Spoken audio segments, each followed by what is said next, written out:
I've been so level-headed. I've been so rational. I've kept my cool, and I've really been open-minded about Chelsea's season, and obviously the dross we've suffered as Chelsea fans throughout the course of this season. But ladies and gentlemen, it gets to a point where it's just like, enough is enough, you know? And I've reached that point with this fucking team. And look, I'm not gonna lie, I'm absolutely fuming. I'm really actually angry. For the first time in a while, I'm actually angry about this team. And you can say it's fake, and you can say I'm trying to fucking put on this aggressive persona to try and get views. I don't give a to be honest. I really don't, because I don't want to be one of those YouTubers or one of those content creators that, just acts, and puts on a persona to try and seem like they're angry when they're actually not. And the reason why I'm talking a little bit more quiet than I should be really is the fact that my mother is literally asleep across the wall there. I don't want to wake her up. But it's going to be fucking difficult, because honestly I just need to get out my frustration in some way, shape or form, because that is one of the most pathetic performances I've seen from Chelsea this season, which really says something given the fact that I've seen a stat on Twitter, we've actually only won 4 of our last 20 games in the Premier League. Do you know how that fucking mental that is? And you know what? Let's look at the table, because that's exactly what I need to calm myself down at this moment in time. 11th in the table, 10 wins, 9 draws, 11 defeats. A -2 goal difference, 39 points. We're still in need of 1 point to secure our safety this season. And you know what I was actually thinking during the game? Thomas Tuchel actually kept us up this season. You know that? That is actually insane, and don't get me wrong, I love Thomas Tuchel. I always have loved Thomas Tuchel. I always will love Thomas Tuchel and be so appreciative of what he did for this club. But I'm in the minority of fans that thought it was probably the right time for him to go. I think he kind of got burnt out in the job. I think he kind of lost the dressing room to an extent. Yeah, I think it was probably understandable that he went at the time he did. But he kept us up this season. Those points he picked up in the first 6 or 7 games, or however long he was here for at the start of the season, they've kept Chelsea out of a real relegation battle this season, because we are only now 12 points above the relegation zone, 16 points off bottom spot, with 8 games to go. I've never seen a season like it, and that says something, because in my lifetime, in recent times, I've witnessed 2015-16 where we came 10th, I've witnessed 17-18 where we came 5th but it felt like we nearly got relegated.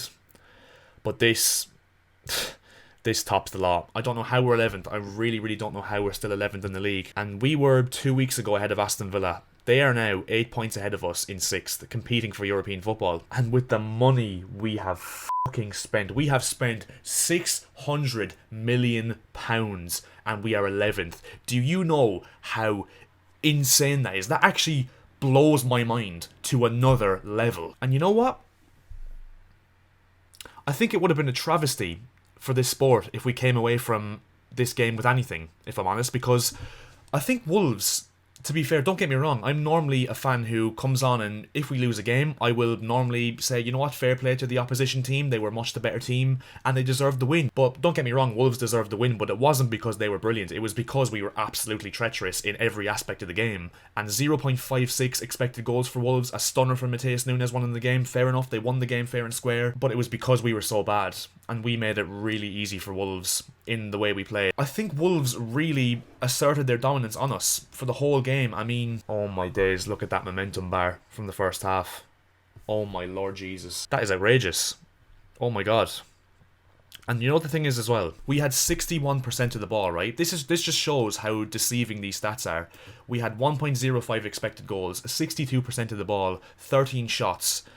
There is not one shot I can remember from the game. There's not one chance I actually think we created in the entire game. And you know what? Graham Potter outbrigade the ones that were on his back for the whole fucking tenure. Even in the Aston Villa game, even in the Everton game, we absolutely dominated the game for 90 minutes and were done by absolute pox in both those games. Don't get me wrong, I'm not 100% saying that Graham Potter was the man, and I'm not saying that it wasn't the right decision to sack him. But come on. I mean, if that doesn't put into perspective today's performance, that Graham Potter wasn't the main issue, or wasn't the only issue for Chelsea Football Club this season. You're absolutely delusional if you think that was the case. And look, I think the goal from Mateus Nunes was heavily deserved, and actually, you know what? I think I've been a little bit too harsh on Wolves here, because to be fair to them, they absolutely suffocated us for the majority of the game. And yes, I think we made it easy for them, but you know what? I'm going to take that back. I'm sorry, Wolves fans, because I actually do think Wolves were quite good. I think they absolutely suffocated us, but like I said, just an utterly pathetic excuse for performance from this Chelsea team. Honestly, it really, really was. Our midfield got absolutely bypassed like you wouldn't believe. Wolves just completely strolled through us going forward with absolute ease, cut through us like a knife through fucking butter. Yet there was no structure to our play whatsoever today. And you know what? This is a team that I really think looks confused, to be honest. They look like a team who don't know what to do. They look like a team who are completely lost, and whether that comes from the coaches or not, I'm not going to blame Frank Lampard, because yes, he was responsible for probably the performance today in terms of the structure he set up with, which I think was completely wrong, even though I looked at the lineup before the game and saw, you know what, double eights with the energy of Kovacic and Gallagher in midfield, Gallagher playing in a more advanced position, which I thought would have suited him, but he was his usual self today, running around like a headless chicken. And you know what about Conor Gallagher? He's not good enough for this football club. Technically, he's absolutely horrendous. He's not a footballer. Sorry, mate, you're not a footballer. I absolutely love the guy. He's an absolutely lovely character. I have met him, but he's not a footballer. He's a runner, and that's about it. He should be in the Olympics for, long-distance sprinting. But as a footballer, mate, we really struggled to get Joao Felix into the game. Raheem Sterling was completely invisible. And you know what, right?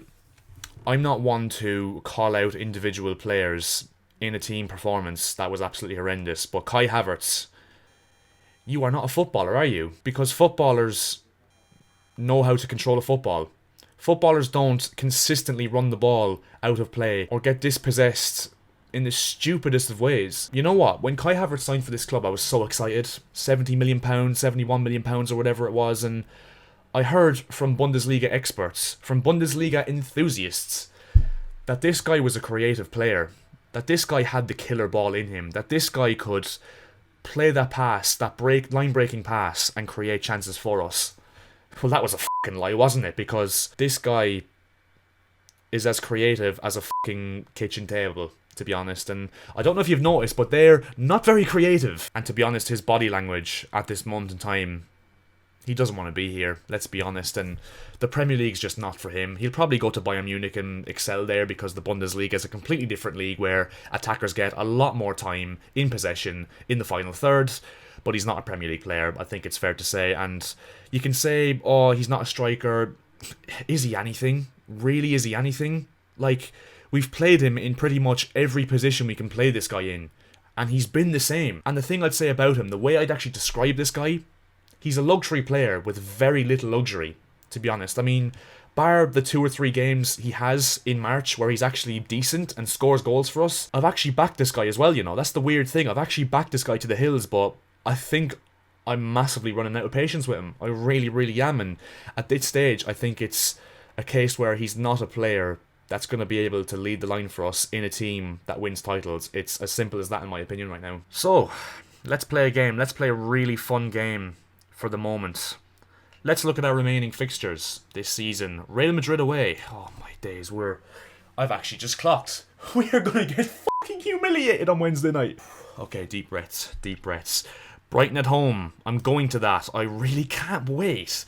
And to be honest, I think with the way things are going, I think we'd be lucky to get a draw on that one. I really do. Real Madrid at home 3 days later. I'm going to that as well. I'm going to watch this team play twice in 4 days. Ladies and gentlemen, it is most certainly not Mental Health Month. And if it is, don't do what I'm doing. Brentford at home. We might sneak a win from that one if we catch Brentford on an off day, and the fact that they're probably going to be on the beach by that stage because they're probably not going to get European football and they're hovering around mid-table. But even still, with the way we're playing, a draw is realistic, isn't it? Arsenal away. Chelsea fans, I don't know who needs to hear this, but if you have dreams and romance of us going to the Emirates like we did in 2019-20 under Frank Lampard to stop Arsenal's title challenge and put it to a halt, stop thinking that. Stop getting yourselves hyped up for it. Stop expecting things from this Chelsea team, because you will get let down, as we've shown time and time again this season. So yeah, stop getting your hopes up for that one. It's a loss, let's be honest. Bournemouth away.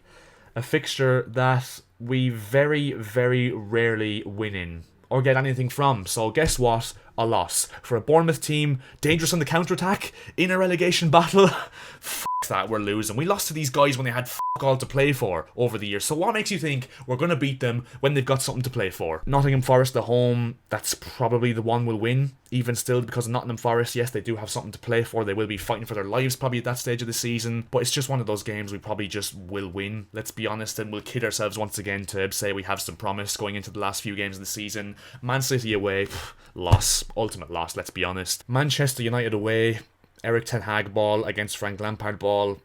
Enough said. They're going to absolutely demolish us. In my opinion, I really can't see us getting anything from that game. Maybe the only saving grace we have is that United might have top 4 in the bag by that stage, but even still, they're going to beat us. And Newcastle at home to finish off the season, it's a draw at best, in my opinion.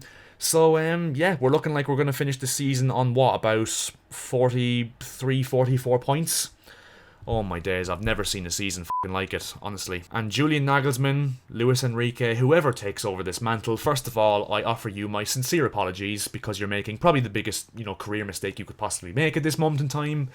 And my God, you have one hell of a job ahead of you to get this team back into Europa League, let alone Champions League football. I've just lost all hope with this team, to be honest. I think that's really the case, and I've expected so much from this team at different periods of the season to be let down, so I really don't care anymore. This season's dead to me. To be honest, any hope I had left of us getting anything from Real Madrid on Wednesday night and beating Real Madrid over 2 legs has disintegrated like that over 90 minutes today. Honestly, I'll be absolutely astonished if we don't get battered by Real Madrid. I really, really will. And with that, ladies and gentlemen, I think I'll call it a day. And you know what? I'm going to go and order a takeaway, and I'm going to watch Man City play against Southampton. An actual competent team. 2 competent teams, because Southampton are probably more competent than we are, and they're bottom of the fucking league. You don't think so? They did the fucking double over us. Used your brain. But yeah, I'm going to go now and do that before I have an absolute mental breakdown on camera, because it's very close, ladies and gentlemen. So yeah, leave a like on the video if you did enjoy. Be massively appreciated. Subscribe to the channel if you're new. We're looking to hit 2,000 subscribers on this channel as soon as we possibly can. And yeah, we move on to Real Madrid on Wednesday at the Bernabeu, which is going to be fun. Really fun, as a matter of fact. So yeah, I'll see you guys in my next video. So yeah, chat to you later. Up the chows.